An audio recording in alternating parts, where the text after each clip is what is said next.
A que a veces da la sensación de que por mucho que uno se esfuerce hay algo invisible que nos frena el avance? Pues hoy nos metemos de lleno en las ideas clave del libro de Brian Tracy, Si lo crees, lo creas. Vamos a descubrir cómo eliminar esas dudas y cambiar las creencias que nos limitan para de una vez por todas desatar nuestro máximo potencial. ¡Vamos allá! Y arrancamos con esta idea central, que es una afirmación potentísima. Cada persona es una obra maestra en potencia. Y ojo, que esto no es solo una frase bonita para una taza de café, ¿eh? Es la premisa de que dentro de cada uno de nosotros hay una versión extraordinaria que está esperando a ser descubierta. Para que esto se entienda bien, vamos a usar una metáfora que es una maravilla. Pensemos por un momento en el David de Miguel Ángel. La idea es que nuestra mejor versión ya existe, solo que está como oculta, esperando a que la saquemos a la luz. La historia es genial. Se cuenta que Miguel Ángel vio un bloque de mármol enorme que otros artistas habían dado por perdido, pero él, al mirarlo, lo tuvo clarísimo. El David ya estaba ahí dentro. Su único trabajo, como él mismo decía, era quitar todo lo que sobraba. Fíjate, no tenía que crear nada, solo liberar la perfección que ya existía. Pues esa es la analogía perfecta para nuestra vida. Partimos de un potencial en bruto, que es nuestro mármol. El siguiente paso, claro, es identificar qué capas lo están tapando. Miedos, dudas, esas creencias falsas que hemos ido cogiendo por el camino. El verdadero curro está en picar y pulir esas capas negativas para al final revelar la obra maestra que ya somos. Vale, todo esto suena genial, pero si es así, ¿qué es lo que nos lo impide? O sea, ¿por qué tanta gente vive, como dice el libro, vidas de silenciosa desesperación? Bueno, pues es hora de analizar cuáles son esos frenos ocultos que nos sabotean sin que ni siquiera nos demos cuenta. Mirad, el propio Brian Tracy cuenta una anécdota personal que lo clava. Se compró el coche de sus sueños, un Mercedes-Benz de alta gama, una pasada de coche. Y él estaba encantado. Sentía que era imposible que corriera más o que funcionara mejor.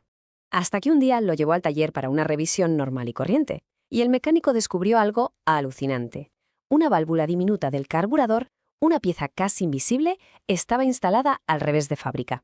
Y esa piececita estaba limitando un montón la potencia real del motor. La corrigió y el coche pasó de ser genial a ser un auténtico misterio. Y aquí es donde está la clave de todo.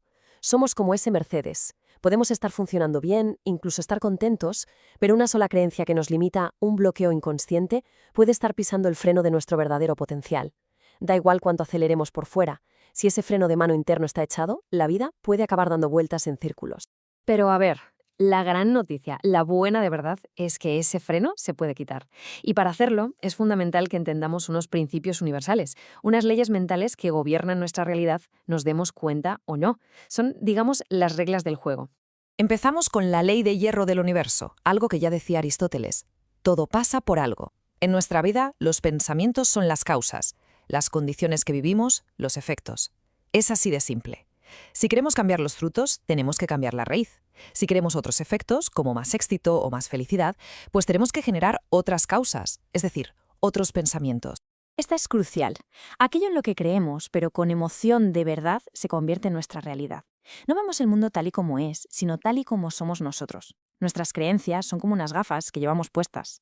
Y la mejor noticia es que, si un día aprendimos a creer algo, también podemos desaprenderlo y cambiarlo. Ninguna creencia está grabada en piedra. Y esta ley de verdad es fascinante. Como es adentro, es afuera. Nuestro mundo exterior, nuestras relaciones, la salud, el dinero, no es más que un espejo de nuestro mundo interior. Es completamente inútil intentar cambiar el reflejo en el espejo si no cambiamos primero la persona que se está mirando. Mirad, aquí tenemos un ejemplo súper práctico de esto. Quien por dentro tiene una conciencia de prosperidad, ve oportunidades por todas partes y atrae el éxito. En cambio, quien tiene una conciencia de pobreza vive con la preocupación constante por el dinero, repitiéndose «no me lo puedo permitir». ¿Y qué pasa? Que su realidad externa acaba reflejando justo esa carencia. Vale, perfecto, entendemos las leyes, pero la pregunta del millón es ¿de dónde narices salen esos frenos, esas creencias negativas? Pues el libro nos lleva a un lugar que todos conocemos muy bien, nuestra infancia. Es que es increíble, pero nacemos solo con dos miedos de fábrica, por así decirlo. El miedo a caer y a los ruidos fuertes. Todo lo demás es aprendido. De crío somos espontáneos, curiosos, no tenemos filtros. Pero a menudo la crítica destructiva o el amor condicional de los adultos, aunque sea con buena intención, van instalando esos patrones negativos en nuestro sistema operativo. Y estos miedos que aprendemos se manifiestan sobre todo de dos formas. Por un lado, el miedo al fracaso, que nace de la crítica y genera esa voz interior que nos paraliza, la del no puedo. Y por otro, el miedo al rechazo, que viene del amor condicional y crea esa otra voz que nos obliga constantemente. Tengo que, para gustar a los demás y que no nos dejen de lado. Bueno, pues ya tenemos el diagnóstico, ¿no? El problema y de dónde viene. Ahora vamos a lo importante, la solución. ¿Cómo podemos reescribir ese código interno y liberarnos de una vez por todas de esos miedos? Y todo, absolutamente todo, se resume en una cosa, nuestro autoconcepto, que está formado por 3 partes. Primero, el yo ideal, que es la visión de la persona en la que nos queremos convertir.